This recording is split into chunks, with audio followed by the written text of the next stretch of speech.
voudrais d'abord dire bonjour aux jeunes gens. J'essaie de me souvenir comment j'étais quand j'avais leur âge. Mais je m'en souviens pas du tout. Quelle était l'ambiance en France avant le conflit franco-allemand? Ah, j'étais quand même motivé par mon père qui avait fait 14-18.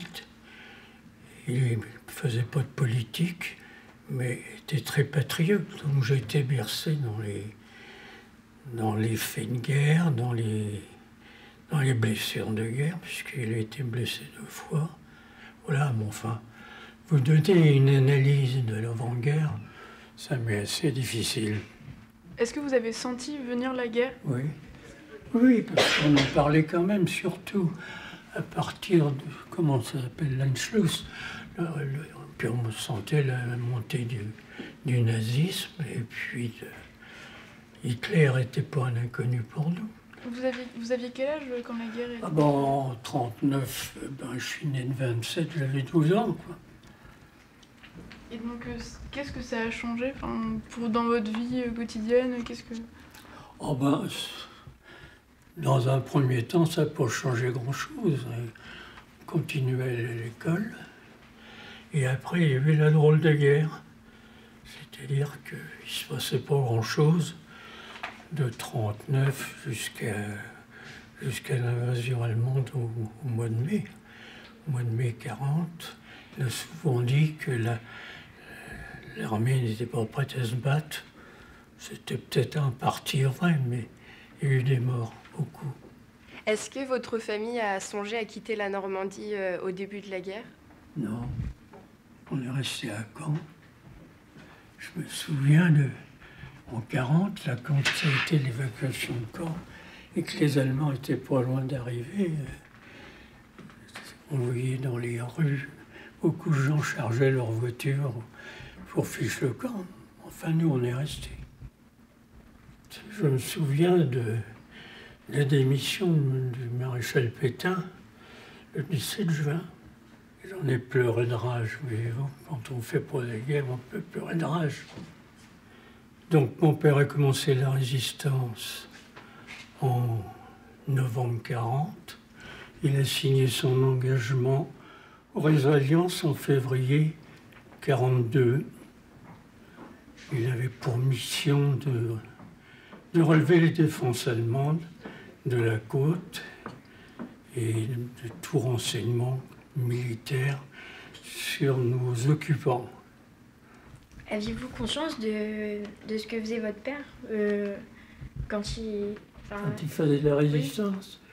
Ah oui. Dès le début, vous aviez conscience de ce qu'il... Au début, pas tout à fait. Il a fait de la résistance, je vous l'ai dit, en novembre 1940, mais il me l'a annoncé tout à fait au début. Oui, je savais.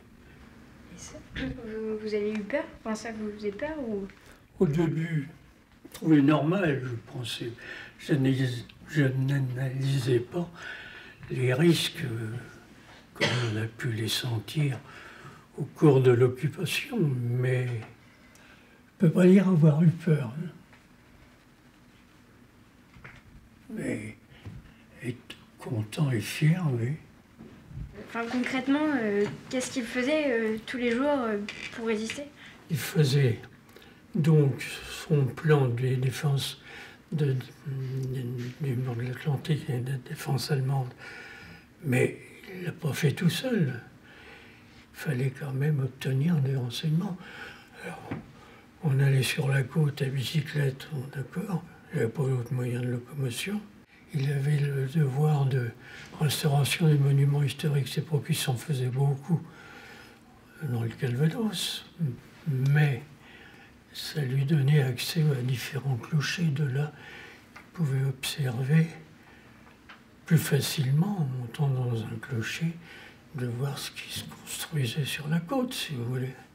Il avait décidé de faire sa carte au 10 millième, c'est-à-dire 10 cm le kilomètre, pour que ce soit précis.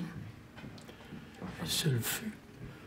Mais j'ai agrandi la carte qui se situait entre l'Angle de Saint-Aubin. Il y avait un chemin que je connaissais qui n'existait pas encore. Je l'ai rajouté sur la carte. Et j'ai eu, si on peut dire, pour le plaisir, mais voir que mon père n'était pas mort pour rien, puisque j'ai trouvé le chemin, mon chemin sur la carte qu'avait un officier anglais. Par contre, les éléments de la carte qu'a fait mon père, ça faisait 17 mètres de long quand même. Et cette carte, ben, on ne sait pas où elle est. Est-ce que, à la fin de la guerre, la Gestapo a durci vos conditions de vie? Oui, dès septembre 1943, il y a eu beaucoup d'arrestations parmi les résistants.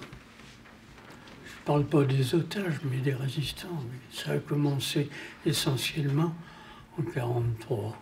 Mais la Gestapo était très efficace.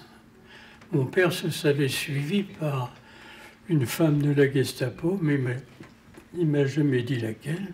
Peut-être qu'il ne savait pas non plus. Mais il savait être suivi. Donc, le réseau Alliance lui avait proposé de quitter la France avec sa famille, mais il n'a pas voulu parce qu'il n'avait pas tout à fait fini certains éléments de sa carte. Donc, ce qui a fait qu'il s'est trouvé arrêté avant d'avoir fini. Il n'a été arrêté que le 17 mars 1944. Arrêté, questionné, torturé, et fusillé le 6 juin 1944. Avec environ, on ne sait pas exactement, 60 à 80 membres de différents réseaux. Ils ont été très durs, puis torturés. J'ai des amis qui sont passés dans leurs mains.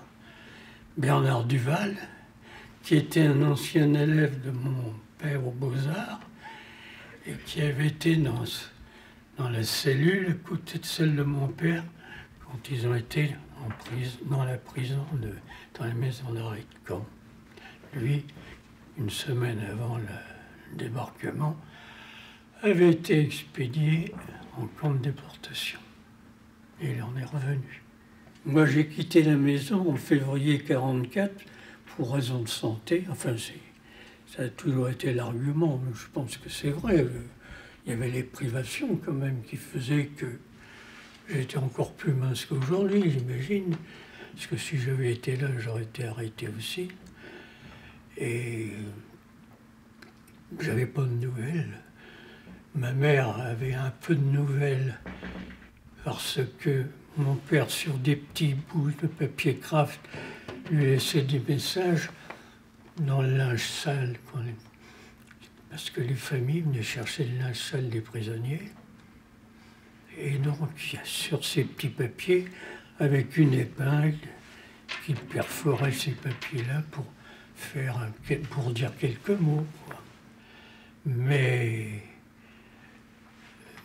nous, on s'est demandé ce qu'était devenu mon père, comme d'autres parmi les familles des fusillés, sans savoir où ils étaient.